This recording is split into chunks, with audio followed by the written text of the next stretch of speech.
Taped from New Jersey, it's the SNL Nerds, the show where two comics from New Jersey nerd out about Saturday Night Live. I'm your co-host, Darren Patterson.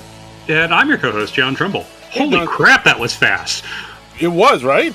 That was you were like the Mr. Motormouth on those old commercials. That was something else. I was going a little micro machine there. Like I think I've gotten it to the point where, like I said it so many times, I can just like spit it right out like the national anthem. I just know it.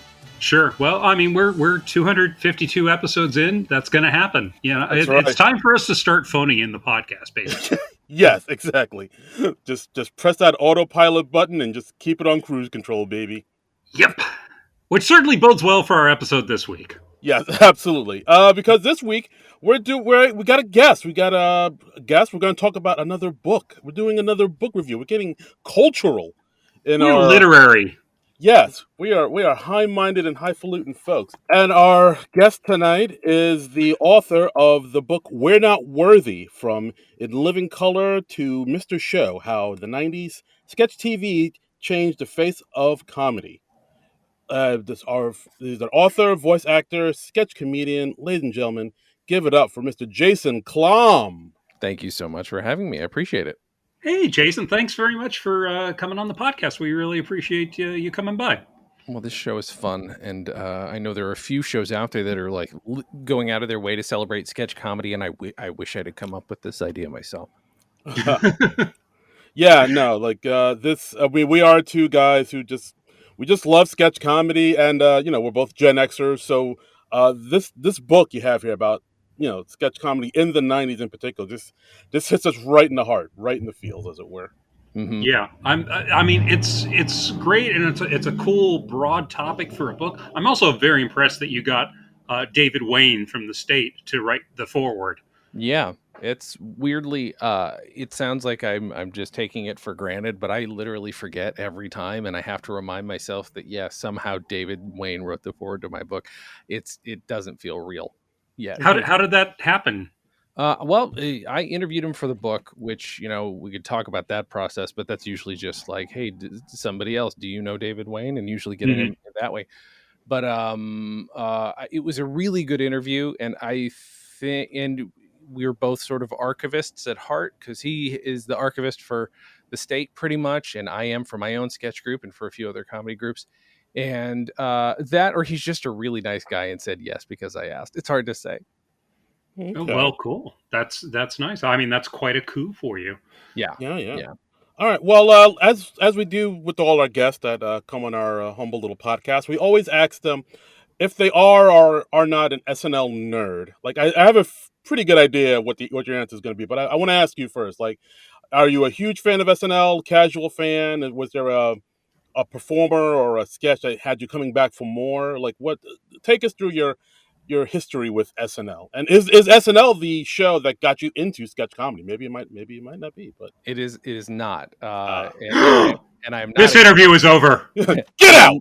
And I'm not a huge SNL fan, but wow, it depends. It depends on the year, and it depends on the cast. So overall, I can't say I'm a giant nerd for the show. I respect place in history, and there are various. I don't just worship the SNL from my childhood. There are like some great seasons throughout, and including some of the most recent that I absolutely love. So depending on where it is, but my all time, it's hard because it's not like I really watched him as much on SNL, but I still have to say he is my favorite SNL performer of all time is Phil Hartman. Oh yeah, the glue. I love him very much for that, but also like News Radio is my favorite show. I was a huge fan of him on The Simpsons, of course, and he's one of the reasons I wanted to get into voiceover.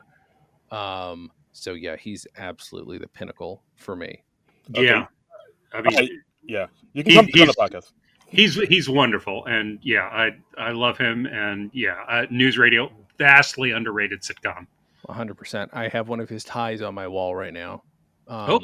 Oh wow! Nice. Yeah. Did you just steal that, or did you get it on an eBay auction, or given to me as a gift by somebody who owned all the News Radio costumes, many of them, and was selling them? She also sold, if you remember the space episode. By the way, people who have heard me on other podcasts and be like, "Shut up about this, Jason. We have heard this story before." But if you remember the space episode of News Radio, I also have Phil's uniform / costume from that on my other wall. Excellent. just to sort of make my bona fides as a Phil Hartman fan clear. I weirdly have also have a little. I was not there, but this was given to me by a friend of Phil Hartman's, a little what do you call it, program from his memorial, which is like it would be a really dark thing, except like he meant so much to me, like as an actor. It's kind of a nice thing to have up. Yeah, yeah. It gives you a little personal connection to him. Yeah, Mhm. I've told this story before on the podcast, so I apologize for the folks who've heard that before. But I actually got to meet Dave Foley ages Mhm. ago. Mhm. This was actually just less than a week after 9/11. Mhm. I went to a concert at a club called Maxwell's in Hoboken, and Dave Foley was there from Kids in the Hall, of course, and we ended up talking to him. He was there because he was dating one of the backup singers, who actually became his second wife. Love it. And we got to talking to him after the show, and because 9/11 was still like so omnipresent in everyone's mind, and the conversation naturally turned to that. So it stopped becoming like a fan celebrity conversation and very much a real conversation. Very nice guy. Hugged us all at the end of the night, which Mhm. was kind of a trip. And yes, and I think my favorite moment of that was when we went up to the bar for refills together at the same time, and I said, "Okay, I'm just going to gush at you for a minute, and then I'm going to go back to treating you like a regular guy." And he was like, "Okay." and I mentioned that News Radio was one of my favorite sitcoms of all time. There were episodes I'd seen a half dozen times and still laughed at. What's And your he was like, favorite episode? Can you tell me? Ooh. "Oh, Sorry, I'm now making this my News Radio podcast. Yeah, Which doesn't no, exist. no, I'm now- absolutely." But I mean, I don't know if it's my absolute favorite episode, but I think my favorite subplot of News Radio, it's a Phil Hartman subplot where Bill has a cane, Oh, of course. and the end of it where it's where Dave finally reveals that he stole Bill's cane, and like I think he hit it outside the window or something like that, Perfection. and Yep. just the end where Phil Hartman is getting constantly tossed canes from outside Dave's office, and he's just like, "This one displeases me," and he tosses one away, and he says, "This one I keep." It's just hilarious, and it's just so wonderfully absurd. I think that's my favorite News Radio moment. That's one of the two you're sort of expected to introduce friends to it if they've never seen the show. That or smoking. Those are the two to get somebody sucked into that show, I think. Yeah, yeah, great show. Yeah, is it streaming anywhere? I don't even know. It Not right even now sure. is, but I can't remember if it's on Prime. It's on. I might be like Freevee with commercials or something. There you go. It's hard. It was hard. I was actually originally somebody said, "Don't make this News Radio show if they can't if the people can't stream it right now." And I said, "No, I'm going to do it anyway." And I ended up getting everybody from the show on with two exceptions, three technically because one has passed away. But Yeah. Yeah. Who are the other exceptions? Andy Dick and Joe Rogan. Not a shock. He said in Not that a shock. tone. Yeah, not a shock. They were requested for the show. So I asked for the others. Got Stephen Root. Good time. Nice. But we're not here to talk about News Radio. We're here to talk about your show, and I'm stealing focus. This is what I do. You need to stop me. Yes, absolutely. We will. Also, just heads up, News Radio is streaming 2 seasons on the Roku channel, so you can check it out on Roku. There you go. Roku, that's free, I believe. It is. All right, so Jason, so we've established you're not a huge SNL fan. So what was the sketch comedy show that got you to fall in love with sketch comedy? The first thing that I ever saw or heard was a Cheech and Chong album. It was just Cheech and Chong's greatest hit. So it was actually audio, and that is still my love. I still love audio sketch more than anything else. Oh wow. Yeah, and that is that true though?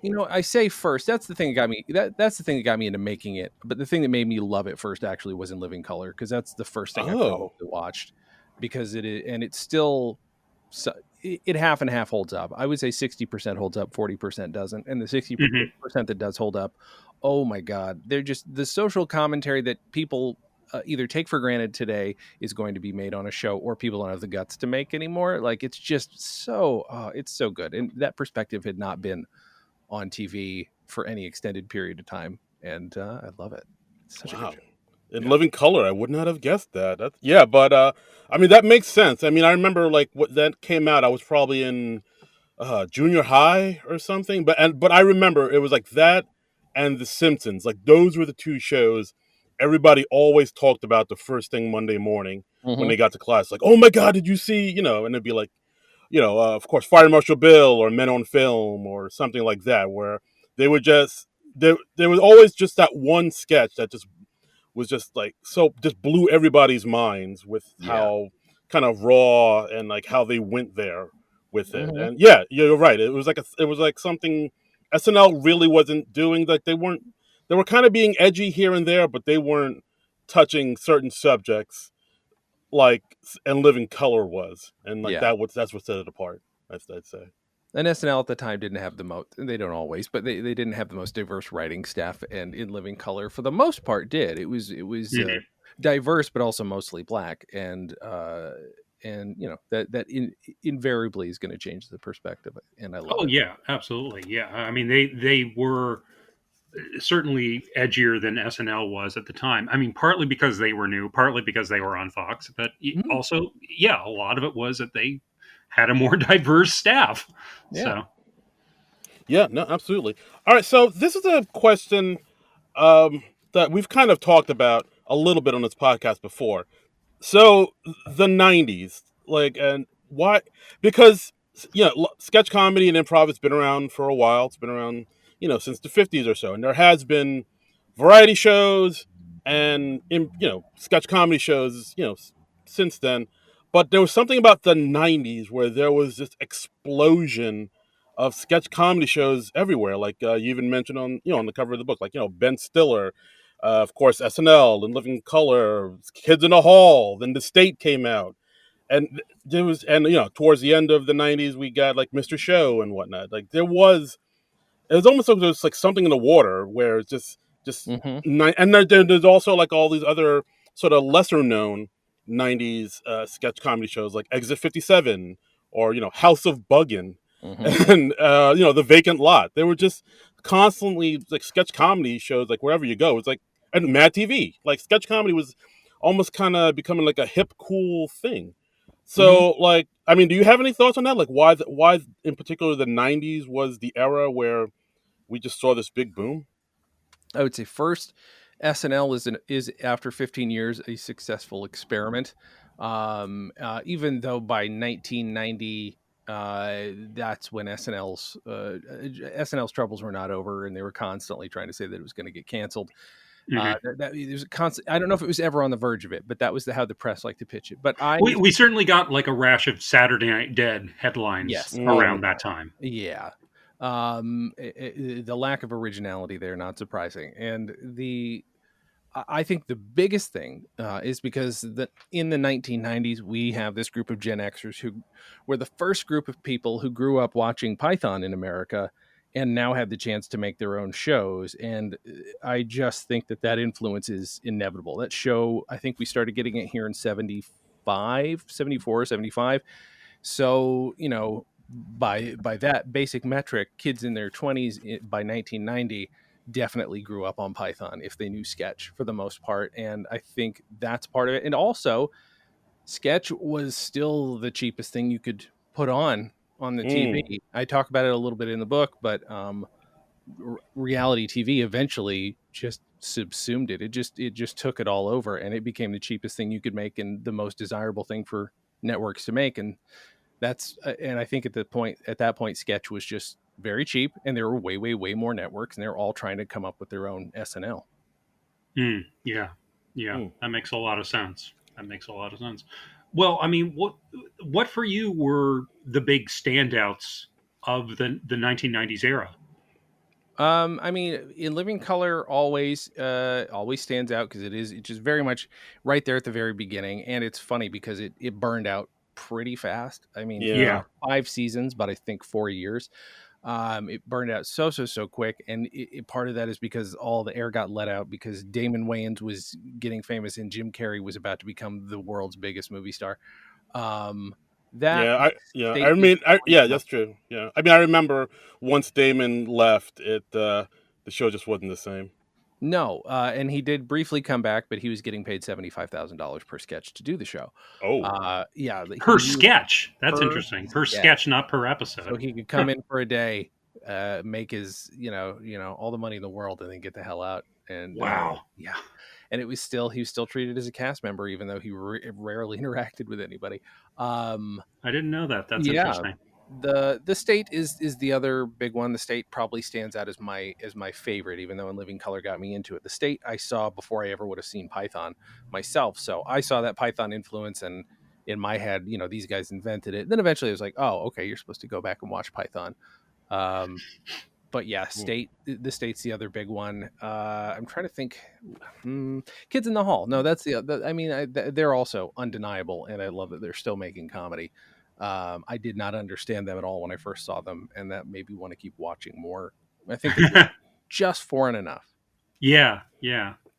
yeah, no, Yeah, absolutely. it's really interesting the different types of comedy that you can get when it's somebody from just a completely different background from you, because it's like just messages from Mars, you know? Mm-hmm. Yeah, absolutely. Now, actually, I also had another question. So, on the cover of the book, I see that there's like some animated pictures. There's a drawing of Mary Catherine Gallagher from SNL, Homie the Clown, of course, from In Living Color, Wayne and Garth from SNL, and then you have the iconic Pimp Bot Yes, sir. on there, and I kind of scratched my head because like, oh, that's from Conan. That's from a late night talk show, Mm-hmm. and I thought this was a night sketch comedy book. Exactly. So what made you decide to sort of include sketches from late night comedy shows, I guess. Like, what was your criterion for what would and wouldn't go into the book? It was anything that I knew had a huge influence on the rest of entertainment from there on out. And Mm. Conan was a sketch show, almost as much as it was a talk show. Anyway, it was just on late at night. Same with Letterman. Letterman was barely a talk show. He didn't have any interest in interviewing people. He was just trying to make weird, absurd comedy that people would mostly take for granted, and then some people would question their very reality by watching it. So I had to make sure those two shows were included because I know what influence they've had. And then my other sort of thing was like, what do I do? Do I do kids shows or not? Because Mm. most kids shows are sketch shows for the most part. That's basically Yeah. what they are. And so at some point, even though I did a very long interview with the creator of Animaniacs because I love that show, I did a pretty long interview with one of the people from all that. I at some point cut myself off and said, I'm not doing that many cartoons, not doing that many kids shows. All that doesn't even get a chapter in this book, even though it probably deserves one. I didn't grow up on it, but it probably deserves one. Mm. Just need more interviews from it. But that was my criterion, was just I had to have a big impact, which at the end of the day, that's my bias, but I think I admit the bias pretty freely in the book. Yeah, Yeah. no, yeah, that's understandable. Like I didn't grow up with all that because I think by the time that came out, I was already in college. But I go online now, and like that's kind of the show that got Keenan Thompson his start, and that's Mhm. how like Keenan and Kel kind of took off from that, and then from that you got Good Burger, and like those things, like there's a whole generation of kids that love those things that go head over heels for them. But like but I understand the why you kind of left them out because like for me, like that type of thing just kind of glossed over me because I was a grown ass man at the time. I will say I would happily do a chapter on all that if I got more interviews for the second edition of the book, and that might happen because I think it actually deserves a chapter. But I don't know of any other kids sketch shows from the time that really need to be talked about. If it Mm. were the '80s or something, maybe I would talk about. You can't do that on television. I would say that's like a hugely influential show. Hmm. But yeah, in general, I had to pick and choose, but I would do that. And if I can get some interviews for it, I would do an Exit 57 chapter, even though I don't like that show at all. But I think, Oh wow, okay. yeah, I think it deserves a chapter because of all the names that came out of it. But yeah, it doesn't sit well with me. I don't know why. Well, I mean, hey, if anybody who was a part of Exit 57 would like to talk to Jason, please get in touch with him. He Yeah, didn't like your show, but Exactly. he still wants to talk to you. I want to talk to you about it. yeah. Defend yourself. I remember I remember kind of liking that show, but like again, I haven't seen it in forever. So maybe maybe I had rose-colored glasses or something like that. But like if I go back and look at it, I'll be like, oh, this isn't aging I quite will as also well. say there's a pilot out there that probably never aired that is one of the worst things I've ever seen committed to tape, and the fact that it was paid for, and it's just bad. It's bad. There's Wow. plenty of good stuff on Exit 57. I won't deny that. It just whole episodes didn't sit well with me. Perfect. It wasn't exactly my cup of tea, but that pilot is terrible and racist, and I don't get it. Oh, Wow. oh boy. Yeah. Okay. Yeah. I didn't know that they ever Ooh. got racist. I don't think I ever watched much of Exit 57. I think I remember the ads more than the show itself. So if I sampled it, I must not have Mhm. liked it very much because I don't recall ever watching it on a regular basis. I think they think the racism in it is ironic, but Yeah. there's none. There's no irony to be seen to me. And it's apparent from the beginning, and it's like a 4-minute sketch of this, and it's just like, what the fuck is happening? Pardon me. I Now, don't know if I should be swearing, but No, go for it. no, please fucking swear. Yeah, that the ironic racism that seems to be like a very 90s, early 2000s thing in Mhm. comedy, Mhm. and Admittedly, it's one of I those thought things I that we could look do it. I thought because of Blazing Saddles, I thought I could do it, and that I knew how to right. do it with any kind of deftness. I was wrong on both counts. Yeah, So I'm Mm. not going to deny that I once was that stupid and thought, "Hey, I'm really proving racists wrong by saying the words those idiots say." And it's like that doesn't work. hmm It doesn't. It doesn't work like people think it will. yeah. And I mean, I've seen like people like David Cross Mm. kind of admit that he troped he worked in a lot of that, Mhm. and that he kind of regrets that now. I Yeah. don't want to put words in his mouth, but I think he expressed some regret Mhm. about that. Um, I remember like Charlene Yee was calling him out for some of that. I think. Oh, sure. Yeah, I do remember that. Hmm. Yeah, Yeah. and yeah, that just seems to be a thing of the time where it was just sort of that part of that, I don't know, anarchic or Yeah. rebellious sort of Really. atmosphere of the Yeah. 90s or early 2000s. Yeah. Hmm. Like you like really wanting to like push the envelope and go. Go to the edge, man. Get crazy, Yeah. type of Right. thing, and like not and just not really thinking about if you should Right. rather, but you're just wanting to just like push the edge for comedy's sake, but not kind of maybe going over that edge and Yeah. not knowing how to really treat it the way it should be treated. It's like that Jeff Goldblum line in Jurassic Park, where you were so preoccupied about whether or not you could, you didn't Hmm. stop to ask whether or not you should. That's it. 100%. Yeah. So yeah, No. if you're talking about race in comedy in any way, you just have to be so damn careful about it. Yeah. You It's know. And yeah, smart. And smart. Yeah. And then if you're white, in most cases, you shouldn't. It's just you shouldn't. yeah, What do you really have to say? Uh Yeah, because you're always speaking. If you're white, you're always speaking from a place of conscious or unconscious privilege, Mhm. and yeah, you might think you have a cool take on it, but yeah, you probably don't. Mhm. yeah, Mhm. probably. Yeah, but I mean, that sucks that you didn't like that episode. But I mean, hey, Stephen Colbert went to bigger and better things like the Dana Carvey show. So like Mhm. he's he he was all right. He's doing all right. Uh-huh. Yeah, yeah. We did an episode about the Dana Carvey show when the documentary about the Mhm. Dana Carvey show came out, and oh my goodness, the stuff they did on that show. Yeah, I can't I think I mentioned the nipples too many times in the book because it just stood out. I Can you remember mention watching it. the nipple sketch too many times in the book? It's hard I to don't know. say. The point needs to be gotten across to people that this happened. This actually aired on television, and Yeah. it made. I was 16 at the time, and I was like, "What the fuck am I watching? Why, Mom? Can we stop watching this?" I probably wanted to turn it off, but Mom was like, "No, this is funny." I'm like, How?" My mom was hipper than I was, I guess, because Wow. we kept watching it, and it was like, "Oh, there was some really good shit on this show." That Oh stuff hmm that stuff hurt my brain. Um, but it also like the really good stuff also echoes some of the best stuff of Conan of the time, and Yeah. I talk about that in the book too. It's like, yeah, this would have been perfect late night on HBO. Sure, this would have been, yeah, but it is not. It is not a primetime family slot show. yeah, No, especially not following Home Improvement. I think my favorite moment in that documentary is when they show the Home Improvement promo, where it's like tonight on a very special Home Improvement, and like one of the kids is dying, mm, Yeah, and then they say, and then tune into the Dana Carvey show, and we just see everyone just lose it. Uh, but perfect.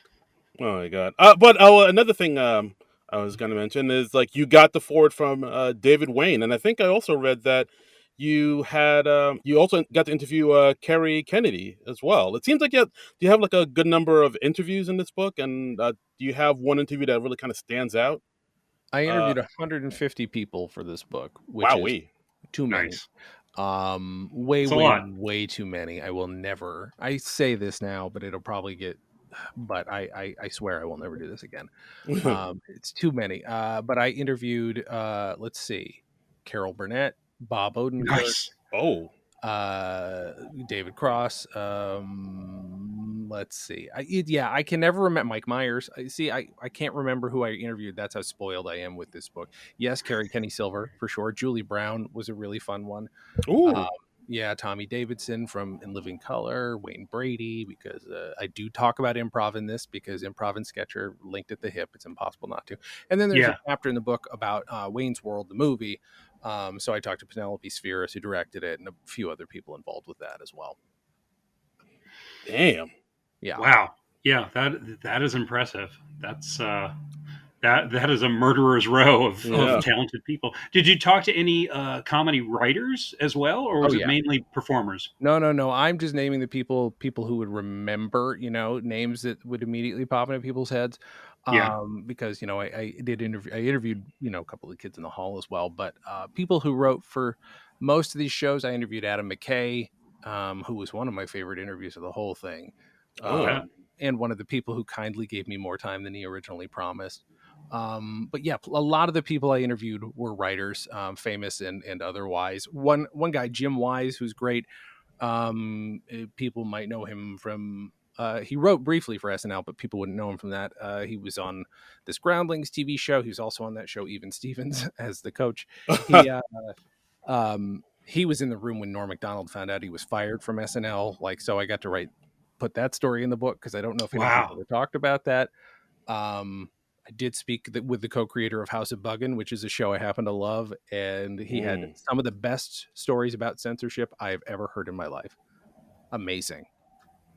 Oh, wow. That's pretty fantastic. I barely remember much more than the title of House of Buggin'. Was it on MTV? It was Fox. It was their Okay. follow-up to In Living Color. It was a very cynical follow-up to In Living Color, but it did work because it did give a lot of Latino people and Latina people work. Oh, was it John Leguizamo's show? John Leguizamo. And Okay. it launched the careers of Luis Guzman and David Herman.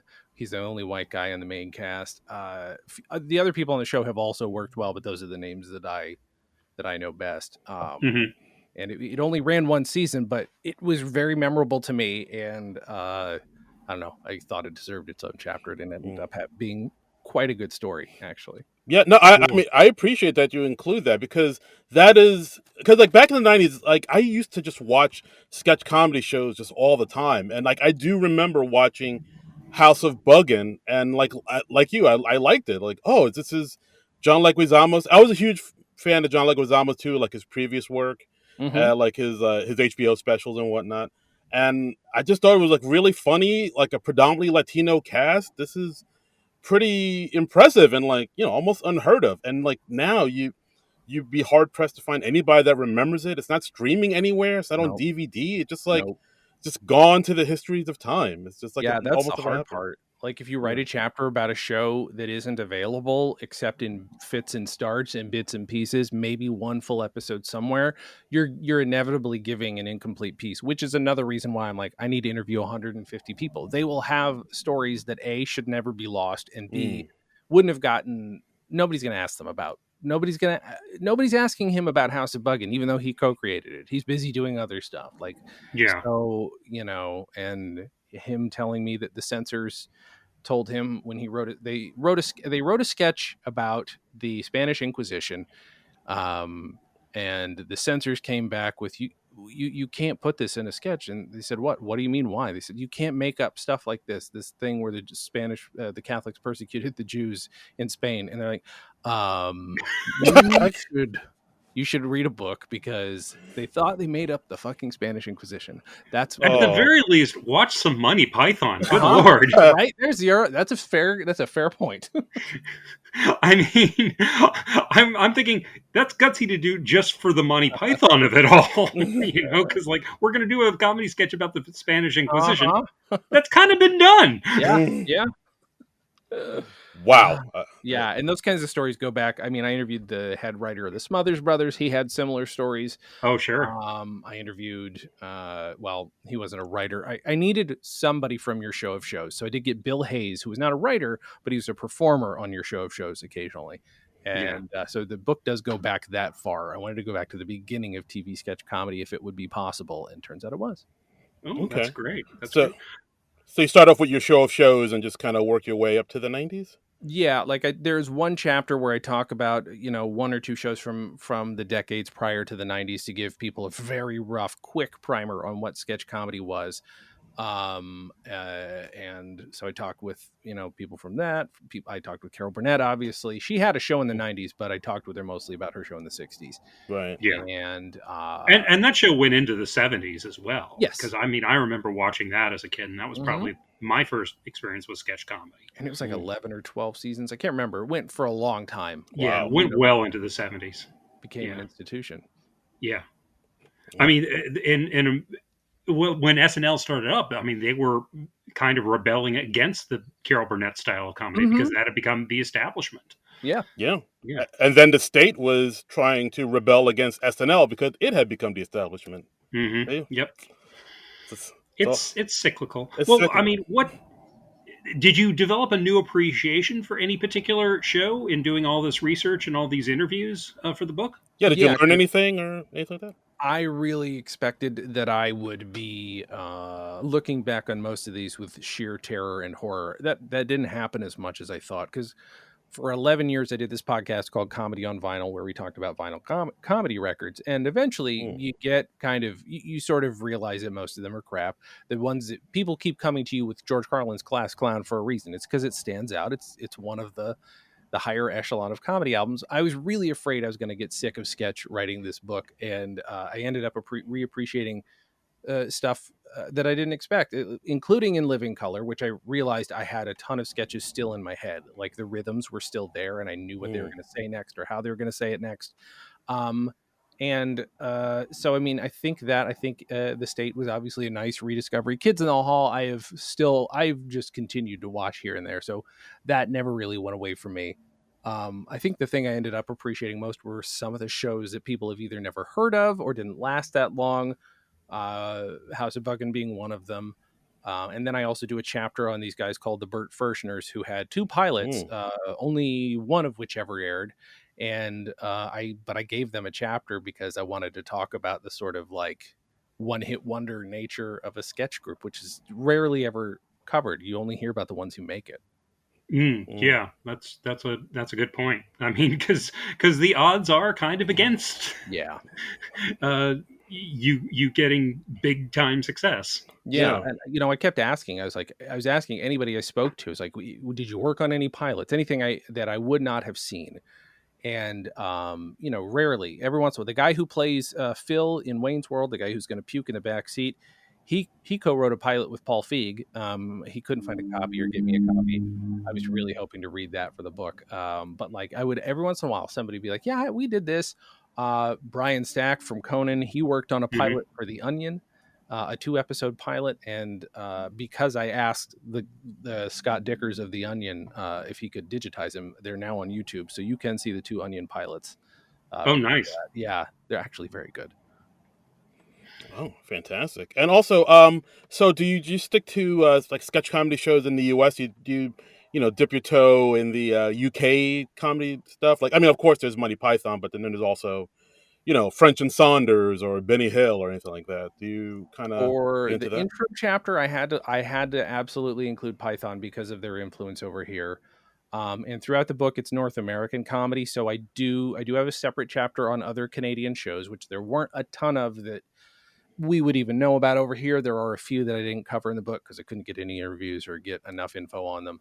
But I do cover those. And I mentioned very briefly that my favorite sketch show of all time is an English sketch show, which is a bit of Fry and Laurie, and that was in the Mm. 90s. So if I get to do a UK version or an addendum that has UK shows, which would double the size of the book or triple it, then I would happily do that. And I do briefly also talk about Not the 9 o'clock News, which is the show off of which spun not necessarily the news. Oh, And I talk with the guy who created that show. interesting. Okay. Yeah, I'm always just trying to sort of get into all types of sketch comedy, and like I'm finding out more and more recently that like I don't know much about UK sketch Mm-hmm. comedy. Like I think Trumbull, you're the one that told me about the Number Wang with Number Wang, yes, Olivia Colman. Like I never even heard of that show until you mentioned it, and then I watched it, yeah, and it was like, oh, that's hilarious. So like yeah, I'm trying to get more into it and stuff like that. Oh yeah, that Mitchell and Webb look is a very good show. yeah. I've just seen like a few other odd sketches from that show, but I've been very impressed with what I've seen. Mhm. Yeah. If you haven't seen Number Wang, get off your ass. Just type Number Wang into YouTube, all one word, Number Wang, spelled just like it sounds, and enjoy. So did you come away with like a new appreciation for any particular show? Is there a sketch comedy show out there from the '90s that you think is like really underrated that more people need to know about and appreciate?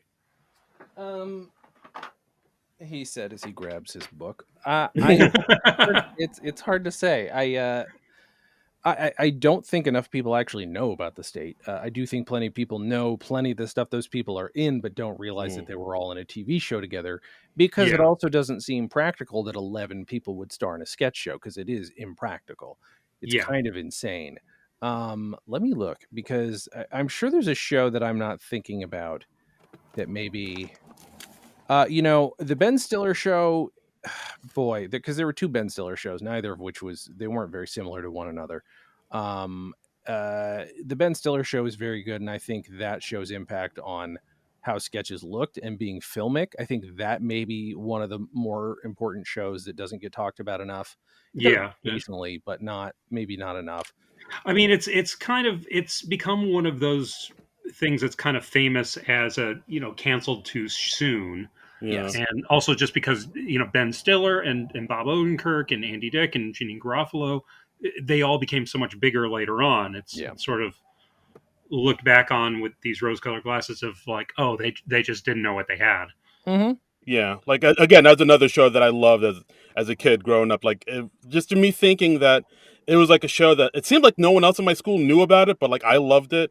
Like I still remember, I still think about to this day, because Ben Stiller used to do that Eddie Munster impression, and there Hmm. was a sketch where he was Eddie Munster, but like in the movie Cape Fear, where Mm-hmm. he was like the Robert De Niro role, and I don't know, there's something about that just tickled me. I just like left my ass off, and I was like, why do no more people know about this amazing show?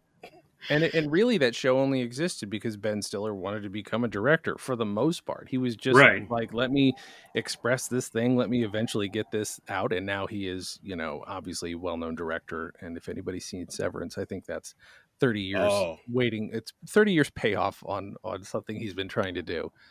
Yeah. You know, And that's, I mean, from what I understand, that's part of why he left SNL so quickly yeah, was he wanted to do more films, and SNL was just sort of like, no, just go into the machine and be a sketch player.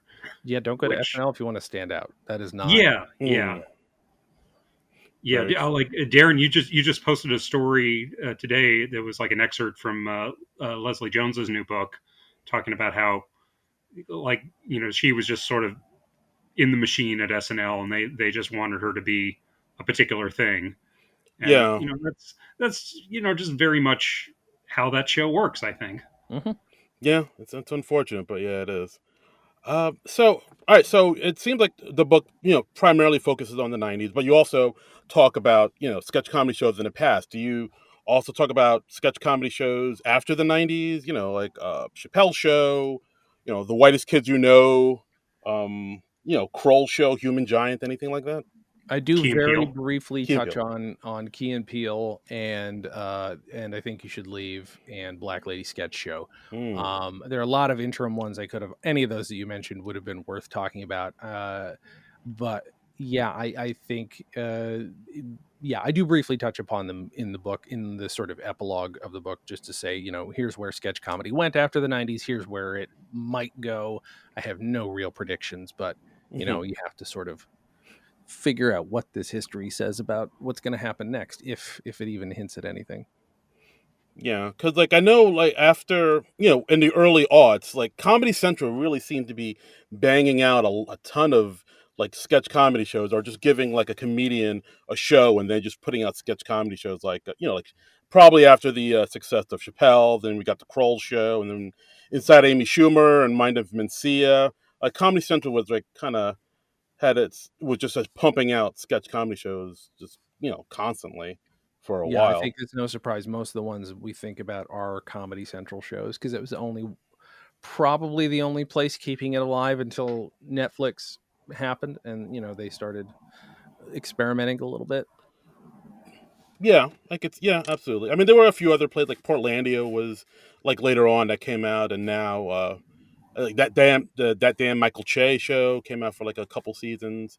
Hmm. But yeah, I mean, well, you brought it up. So, what do you see the future of sketch comedy being? Because it seems like it's in this weird kind of place where I mean, there are shows that have a huge following, like I Think You Should Leave, Hmm. but like as far as shows that are in the general zeitgeist, it seems like SNL is still the one contender. So, I mean, Yeah, what are your there's thoughts no on that? getting around it that SNL is going to be the sort of standard. Even though it's not strictly a sketch show; it's a variety show. I do appreciate pure sketch shows that are just sketch. I don't need a musical guest for some reason.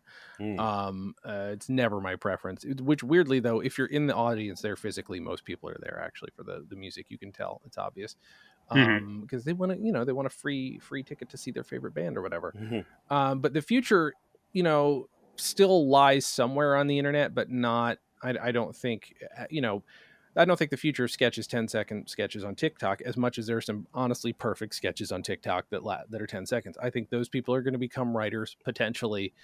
The form of a sketch show might change, the length, the way the stories are told, the way the stories are edited.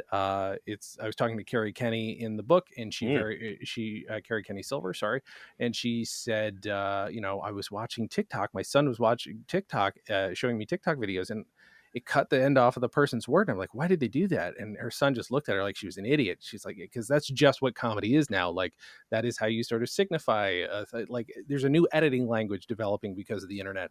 So I think that will change the form of it. But I think the idea of a sketch show as just a way to plop a bunch of sketches in together, either with a unifying theme or something. I think there will continue to be a demand for that. It's just where we get the people and whether or not we're putting them together. mm, Are we cobbling them together like they're the monkeys, or are we pulling from an existing sketch group? I think it's going to be more like, actually, I think it's going to be more like they're going to find one kid around whom they can maybe form a sketch show, and then fill in the gaps around them. One famous TikToker, and then fill the gaps, possibly. interesting. That sounds about right. I think so. Like I do worry about that though, about like how, people see comedy as just quick little TikTok 10-second bites, and I just worry about are people's attention spans getting shorter from it. It's kind of seems like it is. So like I don't even know if, people can kind of sit down through a full length sketch anymore. Like even SNL kind of played on that when they had the TikTok pre-tape sketch they did Hmm. a couple of seasons ago, where it was just like really just like a rotation of quick little, clips and sound bites, and that Hmm. made just made a sketch out of that. So I was like, Yeah, I oh, don't think that actual format has a place outside of TikTok. And I don't think it's a place where people are going to learn lessons about how to do actual full sketches, but I do think it's a really good primer for what telling a story within a certain amount of time can be. And it can teach you editing, can teach you camera presence, it can teach you even lighting, whatever the hell, it can teach you all kinds of stuff. Um, but it's going to just be a tool for some people. And I will say, I don't necessarily think that idea proposed earlier is the best idea, where you center it around one person. I think that's actually more dangerous. You probably hmm. center it around a group to have that way you've got more voices to choose from. Usually the pre-existing groups are the best sketch shows. Honestly, I kind of like the idea that you tossed off a minute or two ago, where you just get like some sketch comedy monkeys. I kind of like that. I'm like, you know what? The monkeys were pretty funny. I wouldn't mind that. I would probably watch that show. Comedy chimps on the Roku channel. It's gonna happen. Its time has come. It's happening, John. You ready? You ready Yep. for it? Yes. Yeah. Okay. I'll sign up for that. Absolutely. Okay. All right. Well, yeah, I think we'll probably just wrap it up here in a bit. Yeah, I mean, it's a fantastic book. Thank you so much for being on the podcast. It's Thank an you. amazing book. It's like a great book for just any just any comedy nerd, I think I'd say. And like, I mean, sure. Like, what? So I don't even know if we touched on this. Like, what made you want to put this book together in the first place? It was just your love of '90s, sketch comedy. Like, what made you put pen to paper and say, I want to do this. I want to make a book detailing all I can about this thing I love. Well, comedy is everything to me, and I definitely wanted to write about comedy in one sense or the other. I have pitched and would still like to write, for instance, the comedy on vinyl book. Hmm. And I wanted for a while to do a very lengthy history of sketch as a result of starting to write that book. It's a good thing I didn't pick sketch comedy as my just sketch comedy as my subject, because Keegan Michael Key just released a book with his wife Oh where wow. they did exactly that, and Hmm. at the same time as my book, Oh. which now tells me that's why he didn't agree to interview for the book. Oh. But I'm assuming. What was your question? um, uh, No, let's go on with the Keegan Michael Key stuff. This sounds yeah. interesting. Let's talk about that don't think twice guy. Let's talk about your beef. No beef. I love Keegan Michael Key, and I desperately want to interview him still, even though I know he just is tired of it, probably, and again has his Yeah. own damn book to promote. Sure. But again, I forgot your original question. What made you want to write this book Right. in the What first made me place? want? Yeah, no, I mean that's just it. I wanted It to was write. like, I want a feud with Keegan Michael Key. exactly How can I right. make that happen? Oh man, yeah. I love him so much, and I think Let's play this up, Jason. Let's get some Sure. controversy going. There we Let's go. drive Yeah. some sales. Keegan Michael Key, how dare you? And I love Key and Peele so much. Key and Peele star stomps on indie book author. Yeah, if it goes that way, that I'm fine with, then I'm not responsible for it. But I don't know. I have wanted to just tell. I always like telling unknown histories.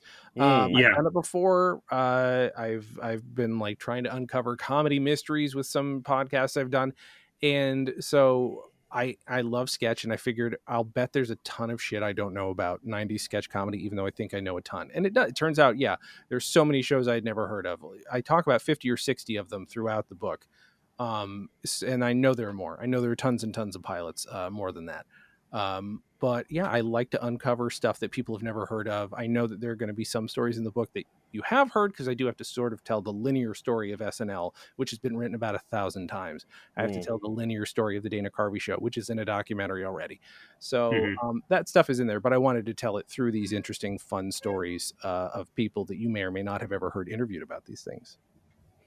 No, fantastic. I mean, I do love the Yeah. fact that you talk about all these other shows that like only comedy nerds like us remember, like House of Buggin' or The Vacant Lot, or just like shows that, like you said, like only lasted maybe a season or two, and unless you were there to watch it and ingest it and remember it, you wouldn't know about it. So Yeah. I mean, I think it's fantastic what you're doing with this. Well, thank you. I'd like to ask like a bit of a technical question, but it's something I'm interested in. Like, how long did it take you to put this book together? Because you said you did 150 interviews. I'm assuming you're doing other stuff at the same time. I know writing doesn't pay a lot. Sketch comedy doesn't pay a lot. Podcasting certainly doesn't pay a lot. So I'm assuming you're doing this around a day job of some kind. Yeah, exactly. I started interviewing in May of last year and stopped interviewing. I might have done one in January this year, but for the most part, I was done in 7 months doing the interviews, and I was basically done writing it in 8 months. Okay, Which great. that's too fast. But the thing is also the transcriptions, which I did automatically. I do through this company called Otter. They're not paying me, but they're very good. And that came out to 2 million plus words of transcription. Mostly my interviews. There were a couple of podcasts that I found where there was some good info that I wanted to quote, so I just had it transcribe those whole things for me too. But 2 million words, and then I had to whittle it down to what I thought was going to be 60,000, turned out to be 120,000. Oh, yeah. So yeah, That's it was difficult. twice more. It's twice more, and I had to sort of, yeah, practically I was tearing my hair out, and I'm bald, so that's even harder. But Oh yeah, I can relate. It was really difficult to balance with a day job, I will be honest. Although there were moments definitely where I had no day job, and even though I wasn't getting paid for the book at the time, it was like, okay, well, that's fine, good to go. I can just spend my time doing these interviews and writing the book. Yeah. okay. And the book is out. Yeah, guys, please go check it out wherever books are sold. Jason, is there anything you would like to, of course, the book, is there anything you like to plug and promote? Like, where can people find you online? Where can people find the book online? Sure. You can find the book pretty much anywhere. If you're, especially at indie bookstores, if they don't have it, it's very easy to order it. But otherwise, you can get it on Amazon. Right now, although I literally got an email before this podcast telling me I may only be allowed to have one website on my whole domain now. Try sketchcomedybook.com. Hopefully it still exists. And that should have a lot of other info up there about it, including a list of all the 150 people that I interviewed. I'm on Twitter at jklamm, which is JKLAMM, on Instagram at Jason Klamm, JASONKLAMM. And, you can visit stolendress.com, which is my podcast network. You can check out Comedy on Vinyl, which was my old podcast. My final episode was Weird Al, which is a really fun episode. That's a great one to go out on. Yeah, it really was. And Dan and Jay's Comedy Hour is the name of my podcast, and it's the name of my sketch group, even though the podcast isn't necessarily sketch, although there is a shit ton of improv where we sometimes interview people like Lee Harvey Oswald. So, yeah. Okay. Lee Harvey Oswald seems like he'd be a tough get. It's difficult, but we do have this. We do have a what we call a plot convenience of a time machine on our podcast, so we can talk from different times in different universes as well. Oh, okay. Mm-hmm. Wow. Okay. That's that's pretty cool. Yeah, makes it unlimited who you can talk to. Yeah. Wow, we should look into getting one of those, Darren. Mm-hmm. Yeah, we gotta see if we can get Frank to pony up some dough for that, or at the very least, a Ouija board, so we could talk to this guy. That would explain that why John Belushi has not been returning our calls. Damn it! Yeah, explains a lot. I'm happy to lend it to you. Okay. Ooh, cool. On loan. Nice. I like it. Nice. Yeah. Well, folks, that's the podcast. Again, the book by Jason Klamm. We're Not Worthy, from In Living Color to Mr. Show, How 90s Sketch TV Changed the Face of Comedy. Guys, if you're a comedy nerd like we're comedy nerds, this book is a must read. It is pretty fantastic. So go out, support Jason, and I guess that's the episode. Guys, thanks so much for listening to the podcast. As always, you can follow us on Twitter at SNL Nerds Show, and you can follow me on Twitter and Instagram at Darren Credible. That's DARIN Credible. And I'm on Twitter, Instagram, and Blue Sky at Trumbull Comic, TRUMBULL, and the word comic. And we're going to be back next week with something cool. Mm-hmm. So we'll let you know what it is. Follow us on the socials, and you can find out. Yeah. And then ask us questions and stuff. But Jason, thanks so much for coming by. We really appreciate it. Thank you so much. This was a blast. Yeah, so much. Always fun just talking comedy with somebody knowledgeable. And, all the best with the book. Hope it goes well for you. Yeah, absolutely. So, go pick it out. Pick it up. We're Not Worthy by Jason Klamm. So I guess that's it for this week's episode. We will see you next week. But until then... Nerds out! This has been a non-productive media presentation. Executive producer Frank Hablawi. This program and many others like it on the Non-Productive Network is distributed under a Creative Commons Attribution Non-Commercial No Derivatives license. Please share it, but ask before trying to change it or sell it. For more information, visit non-productive.com.